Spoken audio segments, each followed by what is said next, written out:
الحمد لله نحمده ونستعينه ونستغفره ونؤمن به ونتوكل عليه ونعوذ بالله من شرور أنفسنا ومن سيئات أعمالنا من يهد الله فلا مضل له ومن يضلله فلا هادي له ونشهد أن لا إله إلا الله لا خالق إلا الله ولا مالك إلا الله لا محيي إلا الله ولا مميت إلا الله ولا رازق إلا الله ونشهد أن أفضلنا وأجملنا وأكملنا وسيدنا وسندنا وحبيبنا وطبيبنا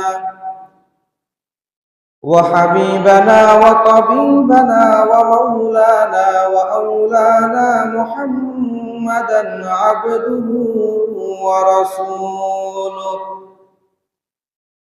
الذي علمه الله فأحسن تعليما وأدبه الله فأحسن تأديبا ثم بعثه الله إلى كافة الناس معلما اللهم فصل وسلم عليه وعلى آله وأصحابه وأزواجه وذرياته وأهل بيته وعلماء أمته وفقهاء ملته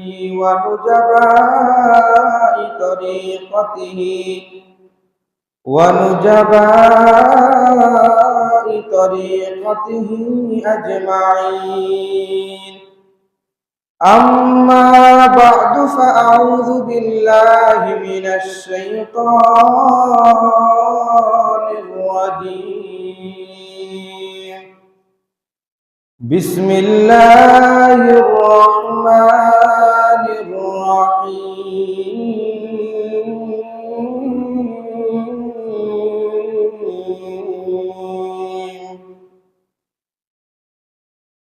يا أيها الذين آمنوا كتب عليكم الصيام كما كتب على الذين من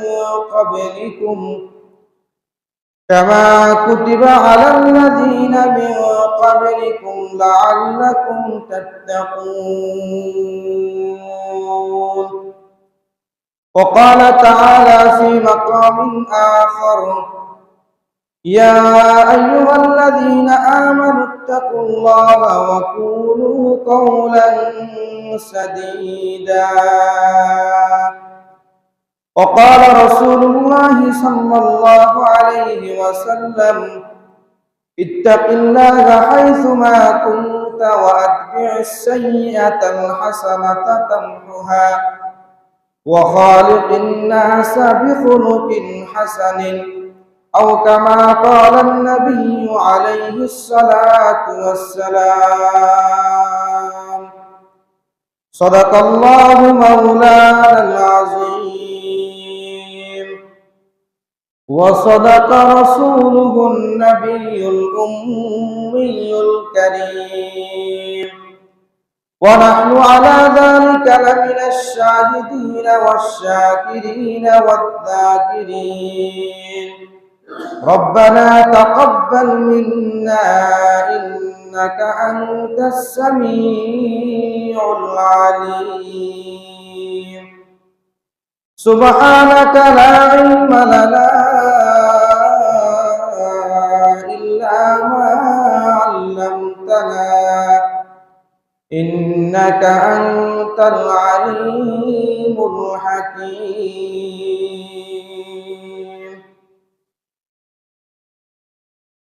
है किसकी ये जरअत के मुसलमान को टोके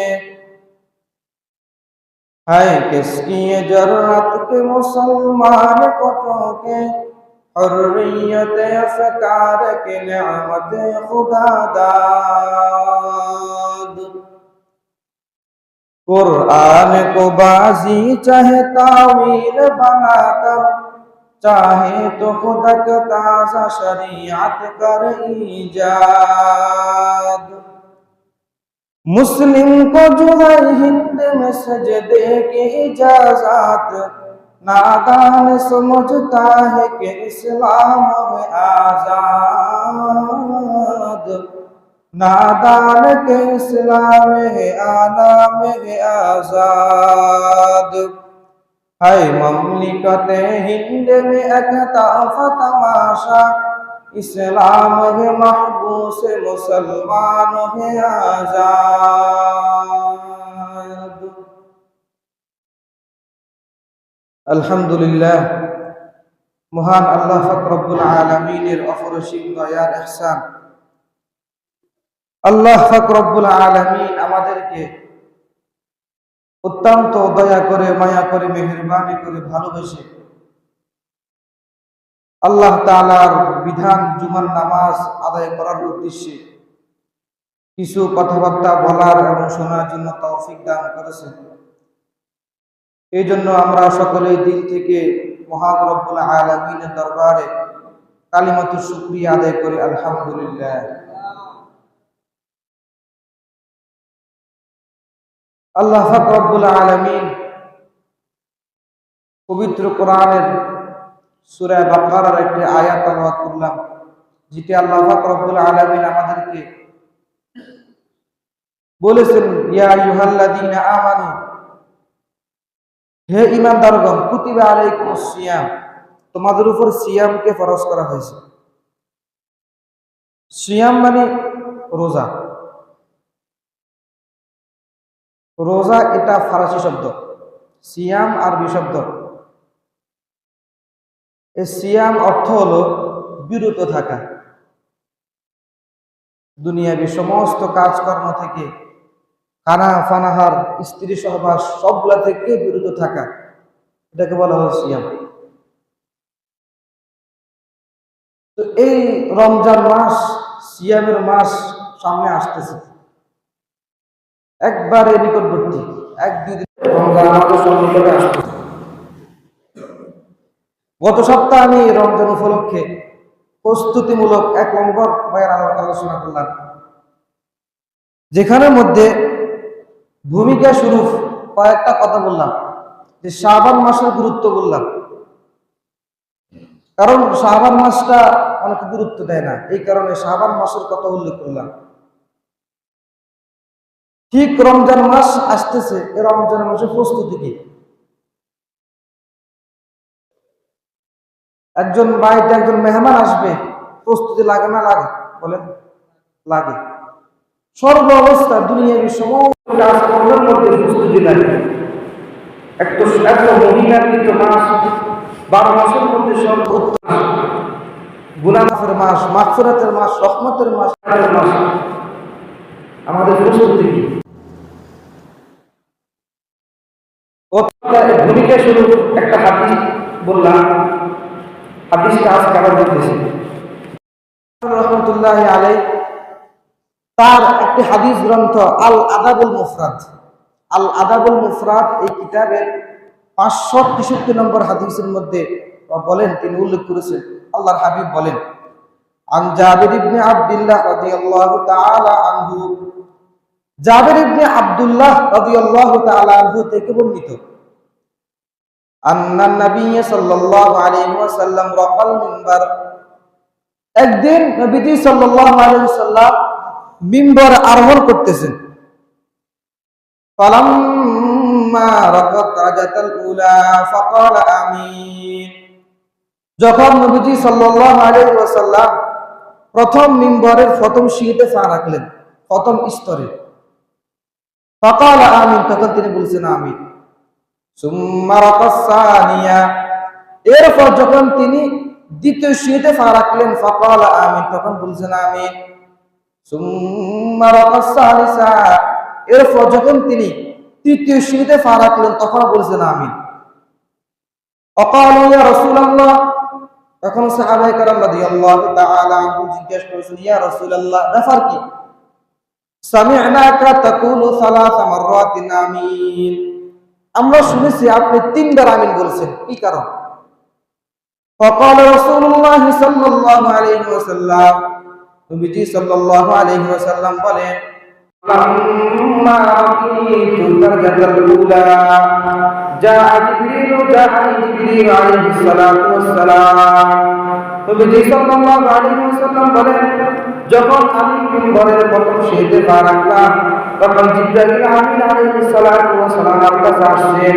فقال জিবরিল, এরপর জিবরাইল আলাইহিস সালাম বলতেছেন, শাকিয়া আব্দুন আদরাকা রমাদান সালাফা মিনহু, যে ব্যক্তি রমজান মাস পেল কিন্তু রমজান মাস পেয়েছে, রমজান মাস তার থেকে বিদায় নিয়ে চলে গেছে, রমজান মাস পাইছে, রমজান মাসে হায়াত পাইছে, রমজান মাস এই প্রজেক্ট পুরো পাইছে, কারণ সালাফা মিনহু, কিন্তু রমজান মাস তার থেকে বিদায় নিয়ে চলে গেছে, রমজান মাস চলে গেছে, খবর নাই, রমজান মাস দিন কাটতে কাটতে কাটতে রমজান মাস বিদায় নিয়ে চলে গেছে। এরপর জিবরাইল আলাইহিস সালাতু ওয়াস সালাম বলেন, ওয়ালাম ইউগফার লাহু, এই রমজান মাসেও যে ব্যক্তি তার গুনাহগুলোকে ক্ষমা করতে পারল না, সেই ব্যক্তি ধ্বংস হলো। নাউযুবিল্লাহ। এটা কার কথা? জিবরাইলের কথা।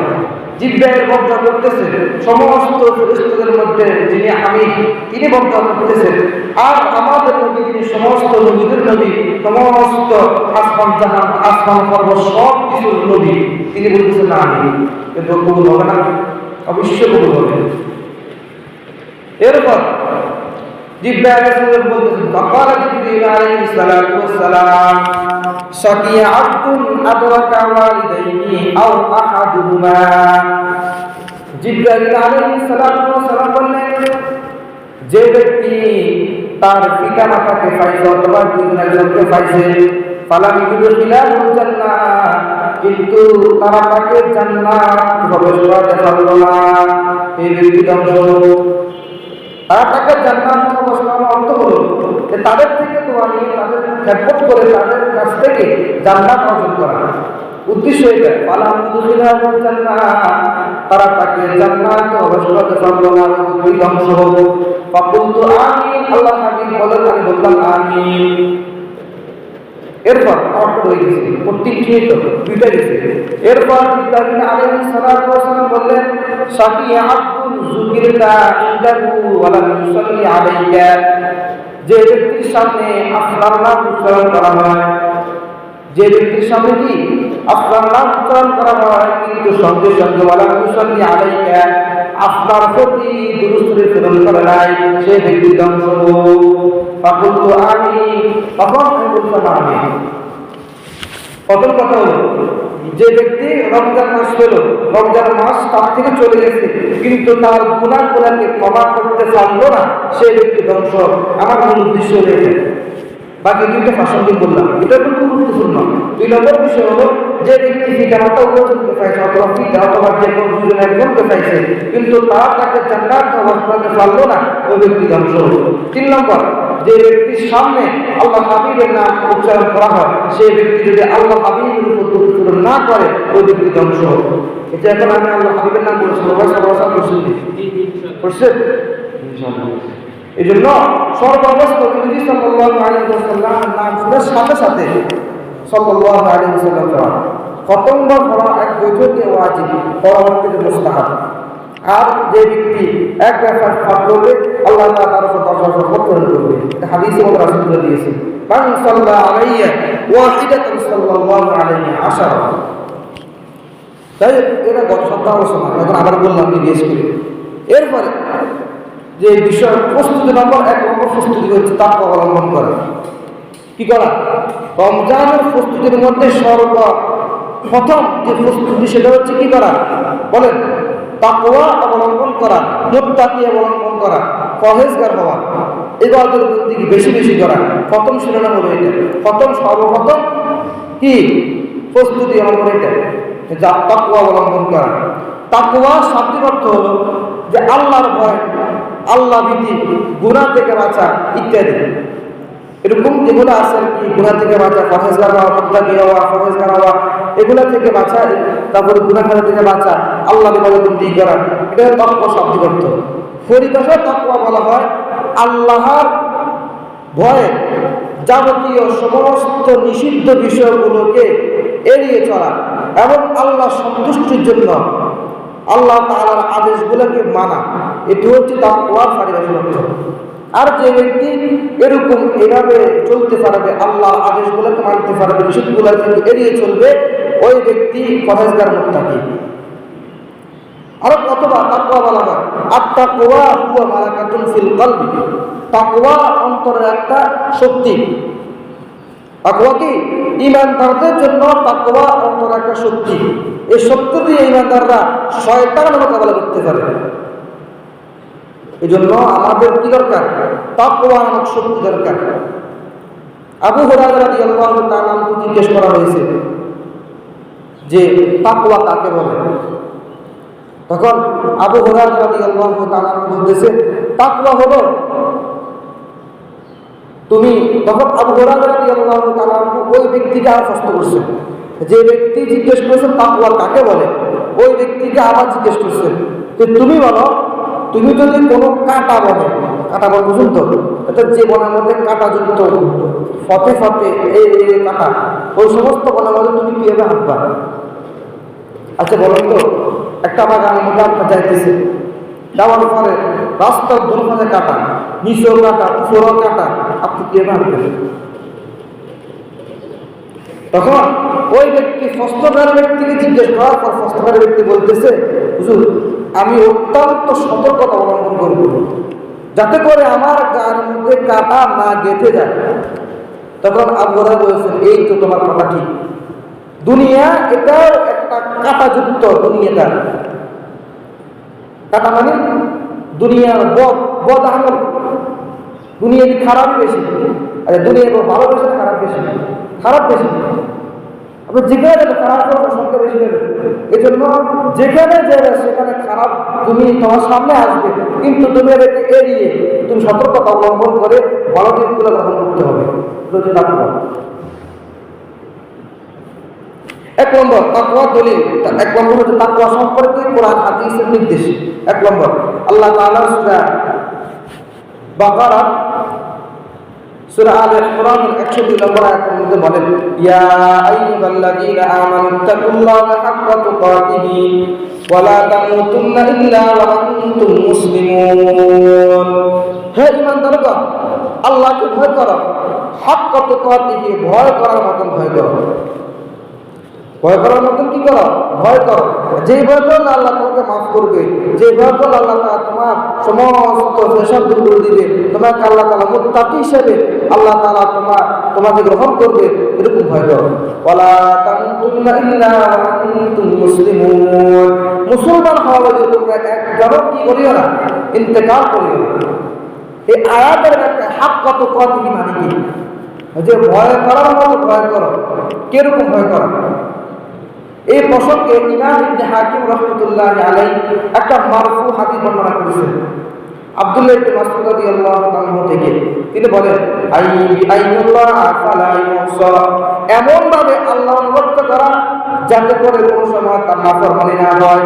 ওয়া আইয়ুযকারা ফালা ইউনসা, এমন ভাবে আল্লাহ তাআলাকে স্মরণ করা যাতে করে কোনো সময় মৃত্যু পর্যন্ত আল্লাহকে ভুলে না যাওয়া।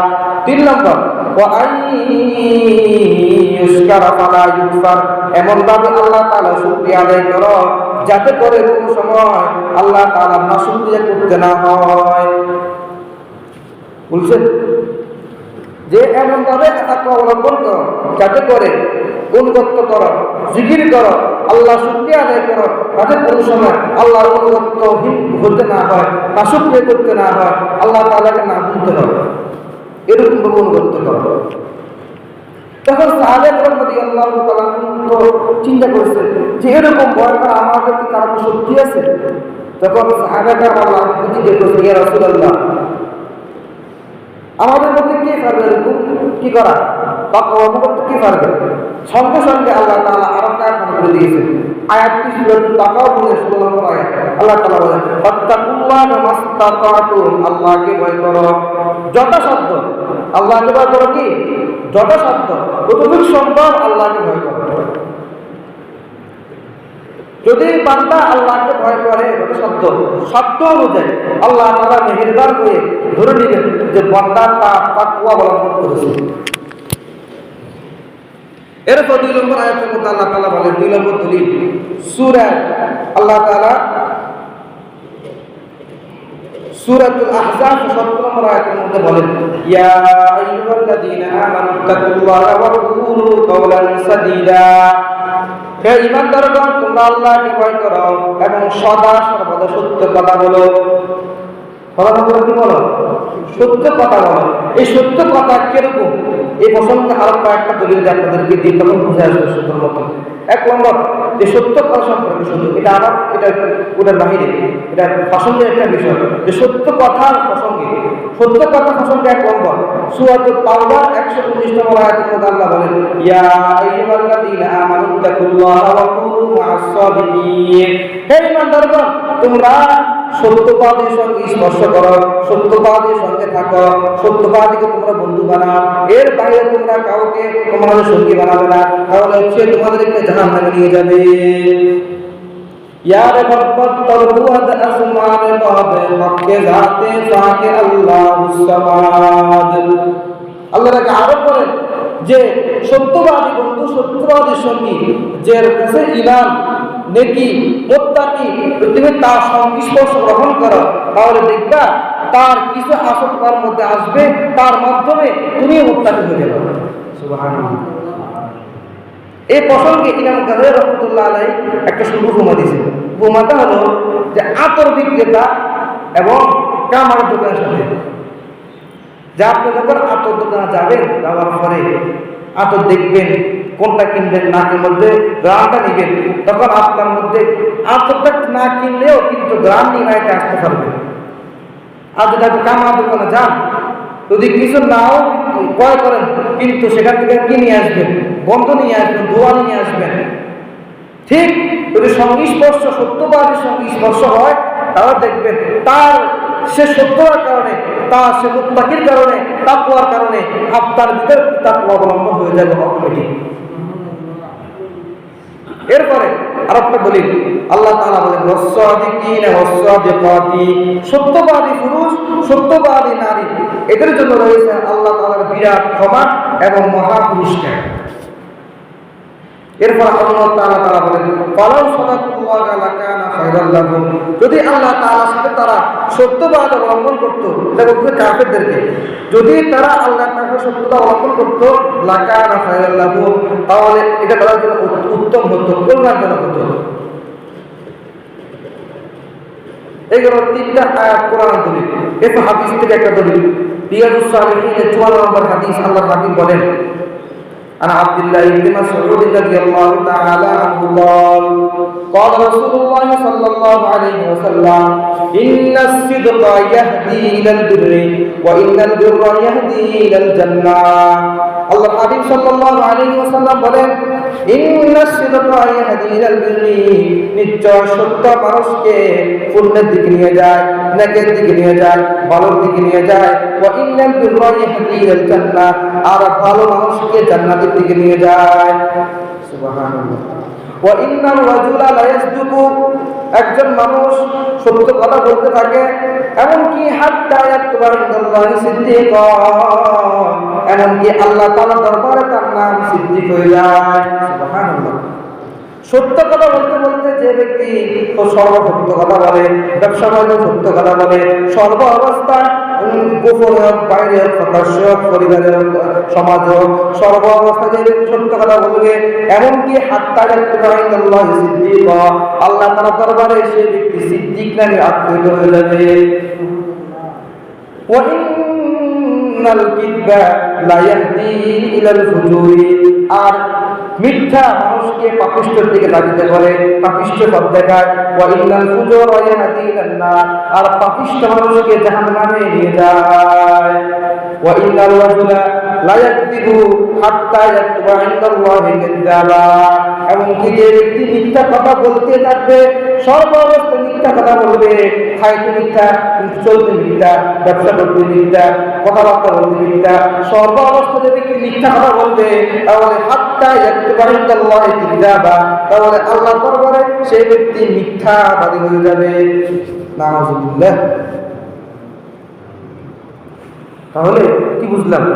যে সত্যবাদী এটা শাখা কোথা থেকে আসছে? ইয়া আইয়ুহাল্লাযীনা আমানুত্তাকুল্লাহা ওয়া কুলু কাওলান সাদীদা, যে সদা সর্বসত্য কথা বলবো। কি না সত্য কথা বলে কি না, এই প্রসঙ্গে আপনাদেরকে বলি যে সত্য কথা বললে সাময়িক যদিও কিছুটা বিপদগ্রস্ত হওয়া লাগে, কিন্তু পরবর্তীতে আল্লাহর রহমতে আল্লাহ তাআলা এর থেকে বড় একটা বিজয় দান করেন। স্বয়ং কোরআন দলিল আল্লাহ তাআলা সূরাতুল বায়দার 119 আয়াতের মধ্যে বলেন, হাযা ইয়াউমা ইয়ানফাউস সাদিকিনা সিদকুহুম। আল্লাহ তাআলা কিয়ামতের ময়দানে সত্যবাদীদেরকে সম্মানে বলবেন, হাযা ইয়াউমা ইয়ানফাউস সাদিকিনা সিদকুহুম। এটা এমন দিন যেই দিন সত্যবাদীগণ তাদের সত্যতার কারণে উপকৃত হবে। আপনি দুনিয়াতে সত্য কথা বলবো সবসময়, দেখবেন কিয়ামতের ময়দানে গেলে আল্লাহ তাআলার দরবারে এই সত্যতা আপনাকে উপকার করবে। লাহুম জান্নাতুন তাজরি মিন তাহতিহাল আনহার খালিদিনা ফিহা। ওই সমস্ত লোকদের জন্য, সাদিকিনদের জন্য, সত্যবাদীদের জন্য রয়েছে এমন জান্নাত, তাহতিহাল আনহার খালিদিনা ফিহা আবাদা, যেখানে সর্ব অবস্থা থাকবে, সেখানে প্রবাহিত হবে। খালিদিনা ফিহা আবাদা, সর্বদা সেখানে থাকতে পারবে।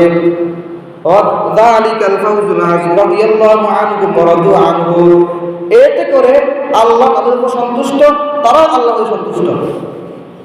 দেখেন এরকম সৌভাগ্য কার আছে যে আল্লাহ সন্তুষ্ট, তারাও আল্লাহর সন্তুষ্ট।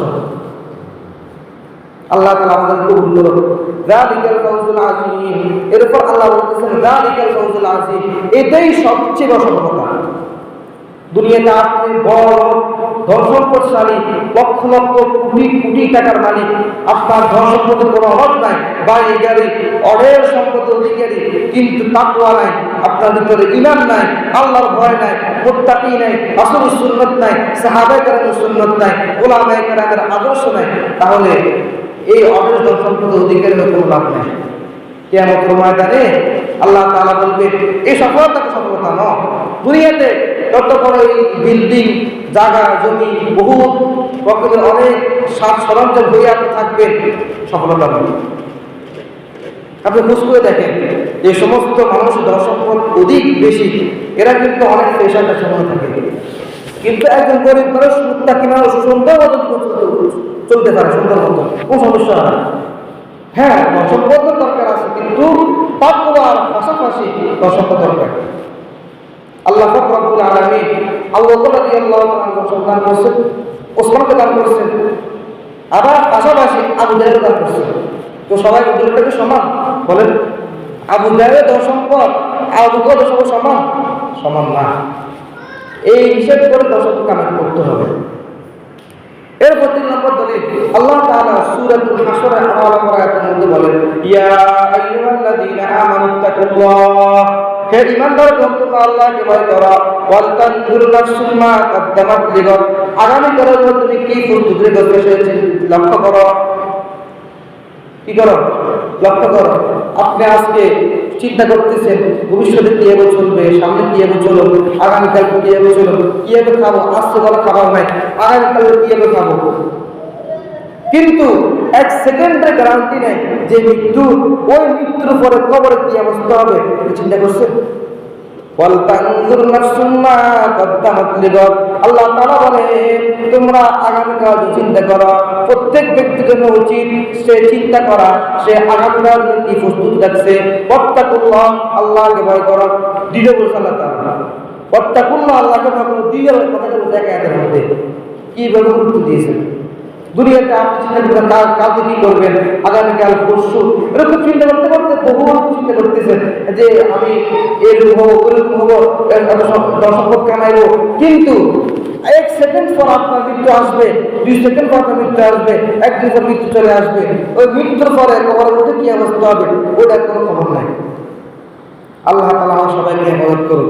4 নম্বর হাদিস মধ্যে নবী করিম সাল্লাল্লাহু আলাইহি ওয়াসাল্লাম বলেছেন, ইমাম নাওয়াবী রাহমাতুল্লাহি আলাইহি রিয়াদুস সালিহিনের 61 নম্বর হাদিসের মধ্যে বলেন, আন আবি যার বিন জুনদুব ইবনে জুনাদ রাদিয়াল্লাহু তাআলা আনহু ওয়া আন আবি আব্দুর রাহমান মুআদ ইবনে জাবাল রাদিয়াল্লাহু তাআলা আনহু আন নবী সাল্লাল্লাহু আলাইহি ওয়াসাল্লাম ইত্তাকিল্লাহা হাইথুমা কুনতা ওয়া আতবি'is সাইয়্যাতাল হাসানাতা তামহুহা ওয়া খালিকিন নাস বিখুলুকিন হাসানিন।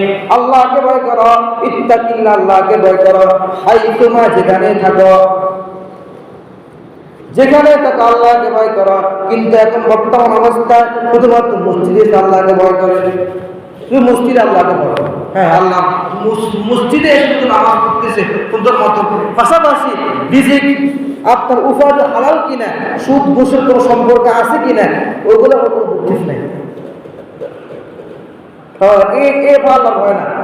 আপনি যদি মিছিল না হয় দেন যে আমি আল্লাহকে ভয় করি, পুরো গ্রাম মিছিল করেন আমি আল্লাহকে ভয় করি, কিন্তু যদি ভিতরে কোনো সমস্যা থাকে তাহলে এই আল্লাহর ভয় না ধোঁকাবাজ, প্রতারক, সবচেয়ে প্রতারক ওই ব্যক্তি যে ব্যক্তি সামনে বলবে আমি আল্লাহকে ভয় করি, ভিতরে ভিতরে আল্লাহর বিরুদ্ধিতা, রাসূলের বিরুদ্ধে কোনো আদর্শ তার মধ্যে থাকবে না, উলামায়ে কেরামের কোনো আদর্শ তার মধ্যে থাকবে না, সাহাবায়ে কেরামের আদর্শ থাকবে না, তাহলে ওই লোক প্রতারক ছাড়া কিছুই না। এই জন্য সর্ব অবস্থা ইত্তাকিল্লাহ, আল্লাহকে ভয় করা, হাইসুমা কুনতা, যেখানে থাকো, যেখানে থাকো, গোপনে থাকো, প্রকাশে থাকো, সব অবস্থা আল্লাহকে ভয় করো। পরে হাদিসের অংশ ভিন্ন, এটা এখন বললাম না। এরপরে 5 নম্বর বিষয়, তাকওয়া, দোয়া করা আল্লাহ তাআলার কাছে। সর্ব অবস্থা কি করা? দোয়া করা।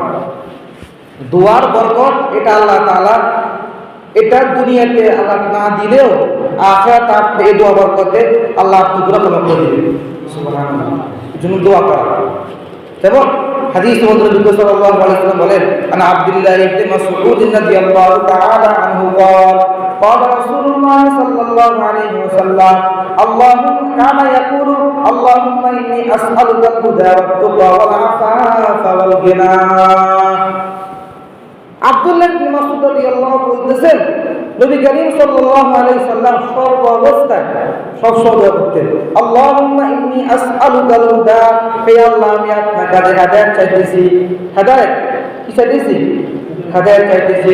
ওয়া ইন্নী আসআলুকাল হুদা ওয়াত তুকা, এবং মুত্তাকি অবলম্বন হওয়ার আমি কামনা করতেছি। ওয়াল আফা, চারিত্রিক পবিত্রতা অবলম্বন করতেছি। ওয়াল গিনা, অমুখাফিকিদা, মানে আল্লাহর কাছে ছাড়া অন্য কারো কাছে কি হবো না, মুখাফিক কি হবো না, মুহতাজ হবো না। আমি এই দোয়া করতাম, রাসূল বলতেছে। সর্ব অবস্থা কি করা? দোয়া করা। সর্ব অবস্থা হেদায়েতের দোয়া করা, মুত্তাকির দোয়া করা, গুনাহের জন্য দোয়া করা। এরপর পরবর্তীতে আপনি দুনিয়াবি যে সমস্ত সমস্যা এগুলো কথা বলবেন। এরপর 6 নম্বর, রিয়াদুস সালিহিনের 73 নম্বর হাদিস মধ্যে রাসূল বলেন, আন আবি উমামাতা সুদাই ইবনে আজলান আল-বারি রাদিয়াল্লাহু তাআলা আনহু قال رسول الله صلى الله عليه وسلم كان يكتب في حجة الوداع।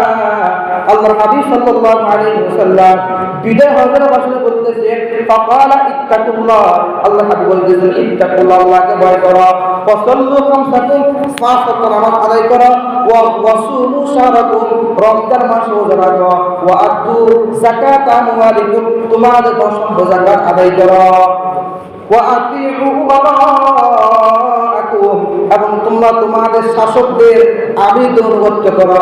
যদি তাদের আদেশ শরীয়তের বিরোধী না হয় তাহলে উপকার কি হবে? আল্লাহ নবী বলতেছেন, তাদখুলু রাব্বাকুম, তাদখুলু জান্নাত রাব্বাকুম, তাহলে আল্লাহ পাক রব্বুল আলামিন তোমাদেরকে আল্লাহ ও জান্নাত প্রবেশ করাইবে। সুবহানাল্লাহ। প্রথমত ফাকাল ইত্তাকুল্লাহ, আল্লাহকে ভয় করো। 2 নম্বর ওয়াসাল্লু খামসাকুম, 5 ওয়াক্ত নামাজ আদায় করো। 3 নম্বর ওয়াসুমু শাহরাকুম, রমজান মাস রোজা রাখো। 4 নম্বর ওয়াআদু যাকাতা আমওয়ালিকুম, যাকাত প্রদান করো। তারপর 6 নম্বর ওয়াআতিউ উমারাআকুম, শাসকদের অনুগত করো। কি শাসক? আবার এখানে উল্লেখ করে দিয়েছে, ওয়াআতিউ উমারাআকুম, শাসকদের অনুগত করো, ওই শাসকদের আদেশ শরীয়ত বিরোধী না হয়। ওই শরীয়ত বিরোধী কোনো শাসক কোনো আদেশ করে তাহলে তার আদেশ কখনো মানা যাবে না। এটা যে শর্ত বড় বড় কিছু হোক না কেন, দেশের সর্বশ্রেষ্ঠ কিছু হোক না কেন, কোনো পরোয়া করা যাবে না। আল্লাহর আদেশের সামনে কোনো দুনিয়ার কোনো মানুষ আদেশ কি বলেন চলবে? আল্লাহর আদেশের সামনে দুনিয়াতে আপনি যত বড় কিছু হোক না কেন, আমি মনে করি আপনার দুনিয়ার সর্বশ্রেষ্ঠ মানুষ, আপনার একটা দুনিয়ার দিক দিয়ে ভোট আগাইবেন, কিন্তু যে কথার মধ্যে আল্লাহর আদেশ পাওয়া যাবে না, কোরআন হাদিস পাওয়া যাবে, ওই আদেশ কখনো মানা যাবে না। এটা হচ্ছে মুত্তাকিদের একটা কি শাখা। যাই হোক, মুত্তাকি রমজান উপলক্ষে সময় হয়ে গেছে, কত অনেক বাকি রয়ে গেছে। যাই হোক, আল্লাহ তাআলা আমরা সবাইকে মুত্তাকি হওয়ার তৌফিক দান করুন। বিশেষ করে রমজান মাস আসতেছে, এই উপলক্ষে আমি আহ্বান করলাম, রমজান মাসে আমাদের সবচেয়ে গুরুত্বপূর্ণ মুত্তাকি হওয়া, ইস্তেগফার করা, প্রার্থনা করা। আপনি সারা এই পুরো বছর নামাজ করেন না, কিন্তু রমজানের ফাঁকে নামাজ মুসলিম আদায় করেন, হতে পারে এর উসিলায় আল্লাহ তাআলা কোনো না কোনোভাবে আপনি কি করবেন, মুত্তাকি হওয়ার তৌফিক দান করবেন। এই জন্য সবাই প্রতিজ্ঞা করেন, রমজান মাস ইনশাআল্লাহ 5 ওয়াক্ত নামাজ রোজা রাখার পাশাপাশি 5 ওয়াক্ত নামাজ দান সদকা সহ মসজিদে আদায় করবো। সবাই তো ওয়াদা করেন ইনশাআল্লাহ। যুবকরা যারা সব ওয়াদা করেন ইনশাআল্লাহ 5 ওয়াক্ত নামাজ কি হবে না, মিস যাবে না। রমজান মাসে 5 ওয়াক্ত নামাজ কি হবে না, মিস হবে না। নফল নামাজ মিস হবে না, তাসাদকা মিস হবে না, আল্লাহ মিস হবে না, জিকির আজকার মিস হবে না। সব ওয়াদা করেন ইনশাআল্লাহ। যুবকরা সব আত্মীয় ওয়াদা করেন যে ইনশাআল্লাহ রমজান মাসে কি হবে না, আমাদের তো নামাজ মিস হবে না। শুধু রমজান কেন, পুরা মাসে, পুরা বছর, দুনিয়া বালে হওয়ার থেকে এই মৃত্যু পর্যন্ত সর্ব অবস্থা কি করা। এটা কেন বলা হবে, রমজান মাসের উসিলা হয়তো বা আল্লাহ তাআলা আপনাকে মুক্তি বানিয়ে দিবেন। এই কারণে এই জন্য রমজান আগ থেকে প্রস্তুতি গ্রহণ করতে হবে, মুত্তাকি অবলম্বন করতে হবে, তাকওয়া, ভয় ভীতি, আল্লাহর ভয়, কোরআন হাদিসের ভয়, এগুলো আদেশ নিষেধ করে চলনা। তাহলে দেখবেন আল্লাহ তাআলা আপনাকে এমন একভাবে মুত্তাকি বানিয়ে দিবেন আপনি বলতে পারবেন না। যাই হোক, অনেক আলোচনা হয়ে গেছে। আল্লাহ তাআলা সবাই কবুল করুক। ওয়া আখিরু দাওয়ানা আলহামদুলিল্লাহি রাব্বিল আলামিন।